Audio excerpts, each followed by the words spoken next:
Ciao a tutti ragazzi e bentrovati in questo nuovo video sul nostro canale Our Eyes Your Eyes. Come ogni fine settimana sono qui per raccontarvi le news più importanti che sono successe qui in Giappone nella scorsa settimana. Però prima di cominciare vorrei innanzitutto ringraziarvi del supporto per questa nuova avventura che mi coinvolge e seconda cosa vorrei ricordarvi di iscrivervi al canale, di cliccare la campanella delle notifiche e di seguirci sui nostri social media. Ma ora cominciamo subito perché anche oggi ci sono tante news, forse meno della settimana scorsa, però l'importante è rimanere sempre sul pezzo, quindi cominciamo subito. Se vi ricordate, la settimana scorsa vi parlavo del castello Shuri a Okinawa che è stato distrutto dalle fiamme. Prima di tutto vi dicevo che sono andati distrutti 4.800 metri quadri di proprietà e devo dire che è un bel po'. Ma ora ho dei dati ufficiali da raccontarvi perché sono andati distrutti 400 reperti antichissimi. Quindi proprio ragazzi è stato un disastro. Ma vorrei parlarvi anche di cose positive a riguardo perché il governo giapponese si è già mobilitato e ha già programmato la ricostruzione del castello come vi dicevo la settimana scorsa. Si sa già che dovrebbe essere pronto nel 2022, anno in cui ricorre anche il 50° anniversario da quando Okinawa ha ricominciato a far parte del Giappone. Quindi devo dire prontissimi, hanno solo 2 anni di tempo. La questione che riguarda la costruzione del castello però ha qualche piccolo problema. Uno fra tanti sono i tantissimi miliardi di yen che dovrebbero essere investiti per la ricostruzione. C'è un sito dove poter donare dei soldi per quanto riguarda la costruzione e devo dire ragazzi che sta avendo un successone enorme perché in pochissimi giorni, a partire da quando il castello è stato distrutto, ben quasi 400 milioni di yen sono stati donati, quindi grazie, persone di grande cuore da tutto il mondo anche, che hanno scelto di aiutare il Giappone, Cina compresa, che devo essere sincera è stata una tra le prime nazioni del mondo a mobilitarsi per fare in modo che il Giappone abbia nuovamente questo importante simbolo. Quindi grazie a tutti per le donazioni, intanto magari metto il link qui sotto, quindi se volete dare una sbirciatina e donare qualcosa siete liberissimi di farlo. Tutti i soldi logicamente andranno alla ricostruzione di questo bellissimo castello. Ultima cosa da dire è che forse hanno trovato il motivo scatenante dell'incendio e il tutto sarebbe dovuto ad un cortocircuito. Purtroppo queste cose succedono, ma l'importante è che non sia stata una persona ad appiccare l'incendio, perché quello sarebbe stato un incendio doloso, un po' come la Kyoto Ani. Pensavano che fosse stata una persona ad appiccare l'incendio e invece sembrerebbe che questo non è avvenuto, anche perché le telecamere di sicurezza le hanno visionate e revisionate e non c'era nessuno nella proprietà o a fianco alla proprietà durante quelle ore, quindi si pensa che sia stato solo ed esclusivamente un cortocircuito. Ma parlando di incendi ragazzi, non vi ho ancora detto tutto perché questa settimana presso Shirakawa-go, anzi vicino Shirakawa-go, che è uno dei siti UNESCO più importanti del Giappone a partire dal 1995, quando appunto è diventato patrimonio dell'UNESCO, nella prefettura di Gifu due tetti di case molto simili a quelli del patrimonio dell'UNESCO, infatti qui adesso vi metto l'immagine, bene, 2 tetti si sono infiammati, è cominciato un incendio anche in quella zona. Tutti spaventatissimi perché appunto queste 2 case, sempre con quella tipologia di tetti abbastanza famosa qui in Giappone, sono andati in fiamme, quindi subito la gente ha pensato oddio adesso anche quest'altro patrimonio dell'UNESCO andrà in fiamme e invece no. Vi do una buona notizia perché i soccorsi sono partiti sin da subito, le fiamme sono state spente quasi immediatamente, quindi questo patrimonio dell'UNESCO è stato salvato interamente. Ma ora parliamo di politica perché come vi ricordate la scorsa settimana io vi parlavo un po' del governo Abe, questo nuovo governo che è partito qualche mese fa. Bene, vi devo annunciare che Abe in questa settimana si è recato presso la Thailandia per un summit chiamato ASEAN, quindi ASEAN. Ma ancora prima di arrivare a questo summit, purtroppo l'aereo che trasportava il primo ministro giapponese sembra aver avuto un problema, un guasto nella cabina di cucina e come sapete o come potete immaginare l'allarme è scattato subito. Anche in questo caso ci sarebbe stato un cortocircuito che ha creato dei problemi, ma le misure di precauzione sono state prese tutte e il ministro Abe con sua moglie sono atterrati per fortuna in Thailandia per partecipare a questo summit. Ma la notizia non finisce qui, perché lui durante questo summit ha detto delle cose molto importanti. Prima fra tutte è andato contro il presidente della Corea del Nord, che come sapete, insomma, questa persona continua ad effettuare dei test missilistici e questi test, fatalità, finiscono sempre o nel mare del Giappone o vicino alle coste del Giappone. Questa settimana sono stati effettuati altri 2 test missilistici che purtroppo sono arrivati quasi vicino alle coste del Giappone e Shinzo Abe ci è andato giù bello tosto, dicendo che appunto non riesce a concepire queste cose e che spera che la Corea del Nord termini assolutamente questo tipo di test. Di tutta risposta l'ambasciatore Song Secondo ha detto che Abe è un idiota perché ha fatto passare come questi test come una minaccia nei confronti del Giappone, quando la Corea del Nord non ha mai manifestato questo tipo di aggressione. Quindi è un po' come se gli avesse detto: stai un po' zitto perché stai dicendo delle cavolate, quindi non far passare cose che non esistono. Ma staremo a vedere. Comunque durante questo summit Abe era veramente inferocito e ha fatto presente che non sopporta più questi test che possono intimidire anche la popolazione giapponese.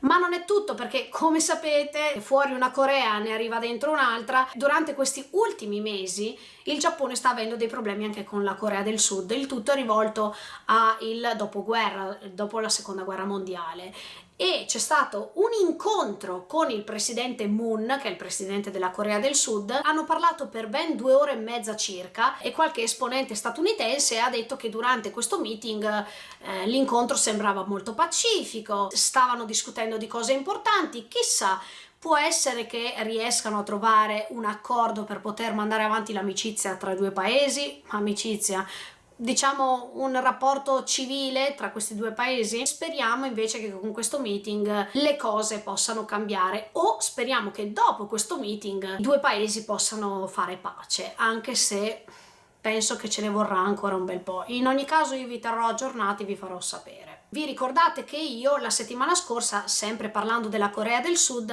vi facevo presente che durante il Tokyo Film Festival non fu trasmesso il film che riguardava le comfort women, queste donne, come vi raccontavo, che durante il dopoguerra, donne coreane, venivano costrette a lavorare nei bordelli in Giappone. Bene, questo film ha destato un sacco di polemiche, come vi dicevo, però c'è un risvolto positivo, perché durante il Kawasaki Film Festival, che è un altro film festival che non ha niente a che vedere con il Tokyo Film Festival, anche perché Kawasaki si trova nella prefettura di Kanagawa, sono 2 cose totalmente diverse. Bene, dovete sapere che durante questo film festival il film è stato trasmesso finalmente. Sono partite un sacco di misure di sicurezza per fare in modo che questa proiezione non venisse assolutamente interrotta da nessuno. La proiezione è andata a buon fine, quindi il film è stato totalmente visto dalle persone in sala. Io spero comunque sia che questi 2 paesi diano il buon esempio e che nonostante le vicissitudini passate si possa andare oltre e creare qualcosa di bello. Ma ora vi parlo di Tokyo, perché presso l'aeroporto di Haneda, che è uno dei più grandi aeroporti del Giappone ma anche ben quotato nel mondo, presso il terminal numero 2 c'è stato un problema di impianto idrico. E quindi voi dovete capire che non c'era acqua sia nei ristoranti, non c'era acqua nemmeno nelle toilette.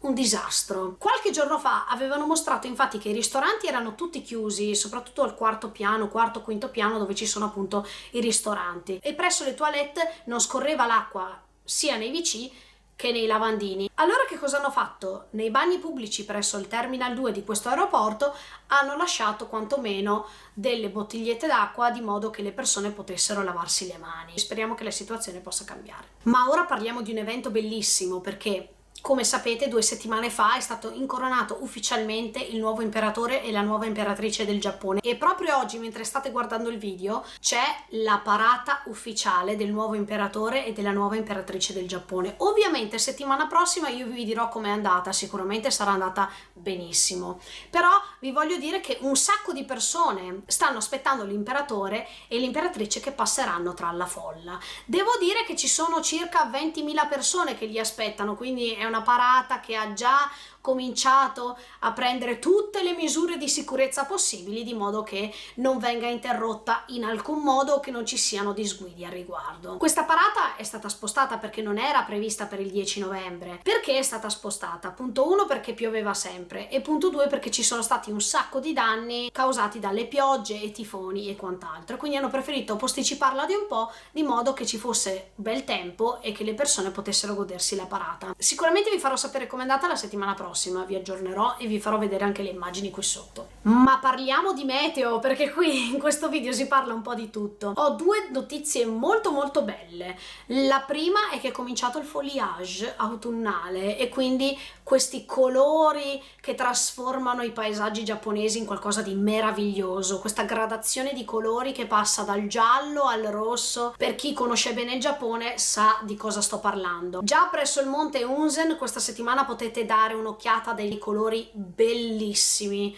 un rosso fuoco, un paesaggio veramente meraviglioso che vi consiglio, anche se logicamente a Hokkaido c'è già stato il foliage, però adesso comincia questa gradazione di colori, questo cambiamento di colori comincia anche nell'Honshu, quindi nell'isola principale del Giappone. Informatevi, ci sono già tutte le proiezioni, tutte le previsioni, ma parlando di Hokkaido io vi voglio già dire, come vi ho preannunciato pochi secondi fa, che stanno già avanti loro. Infatti è scesa già la prima neve questa settimana in Hokkaido, a Bashiri, a Sashikawa, a Sapporo, anche Sapporo è stata innevata.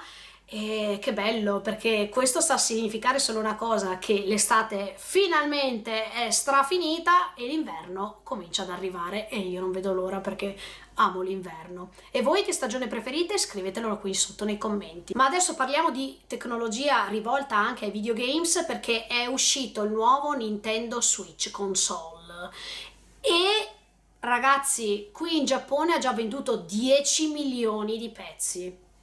Tanto per dirvene una, quindi questo Nintendo Switch sta facendo un grandissimo successo. E voi quale console preferite? Nintendo, PlayStation, Xbox? Fatemi sapere un po' qui sotto nei commenti, ma io resto fedele alla PlayStation perché ho dei bellissimi ricordi, anche se la Nintendo mi riporta al mio grandissimo e amatissimo Game Boy, che io custodirò per sempre nel mio cuore, quello verde. Ecco, quindi io avevo quello verde, voi di che colore lo avevate? Adesso siamo passati alla Nintendo Switch, non l'ho mai provata, però se pensate che già 10 milioni di persone hanno comprato questa nuova console, devo dire Nintendo, ottimo lavoro, vediamo come andranno le vendite in seguito. Vi ricordate che settimana scorsa vi parlavo di Tomino Yoshiyuki, il creatore, il fondatore, quello che vi pare, insomma, di Gundam?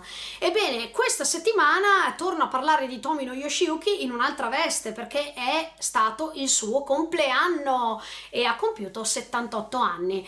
Tantissimi auguri Tomino, e hai fatto infuriare un po' tutti con quella questione di Tenki no Ko. Grazie mille per tutte le emozioni che ci stai regalando, che continui a darci, e tantissimi auguri. Ultima news che riguarda appunto l'anime che abbiamo deciso di usare per i nostri prossimi reaction videos, come avete sentito ieri durante la nostra live streaming. Se non l'avete vista andate a darle un'occhiata, interessantissima, perché abbiamo parlato di Shingeki no Kyojin, abbiamo parlato di The Promised Neverland, però comunque c'è stato anche l'annuncio ufficiale da parte nostra che noi seguiremo Kimetsu no Yaiba e quindi Demon Slayer sul nostro canale, anche perché il film sta per uscire l'anno prossimo, quindi insomma ci sono un sacco di film che escono l'anno prossimo. Diventerò crazy, ma comunque ho un'ottima notizia da darvi, soprattutto se venite in Giappone l'anno prossimo, perché nel 2020 è stato confermato che ci sarà, oltre al film di cui già ne parlano tutti, anche un live stage di Kimetsu no Yaiba, e più precisamente potrete vedere questo live stage a Tokyo e a Kobe. Quindi il tutto sarà fatto tra gennaio e febbraio 2020. Se vi piace Demon Slayer, se vi piace andare a teatro a vedere questi live stage, è già capitato anche con Naruto, One Piece e molti altri, ma comunque se vi piace questo anime e se venite in Giappone, beh, andate a vedere anche questo live stage. Io e il Sense non so se ci andremo, perché prima dovremo ancora finire tutta la prima stagione, visto che sono 26 episodi, non so se faremo in tempo, e poi sapete che io di spoiler non ne voglio, quindi figuriamoci. Questo è quanto per il video di oggi, ragazzi, per il video di questa settimana, anzi.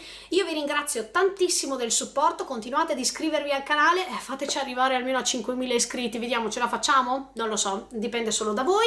Iscrivetevi al canale, seguiteci sui nostri social media. Ciao ragazzi, alla prossima settimana con tantissime altre news fantastiche, speriamo più positive che negative come sempre, però io vi mando un bacio.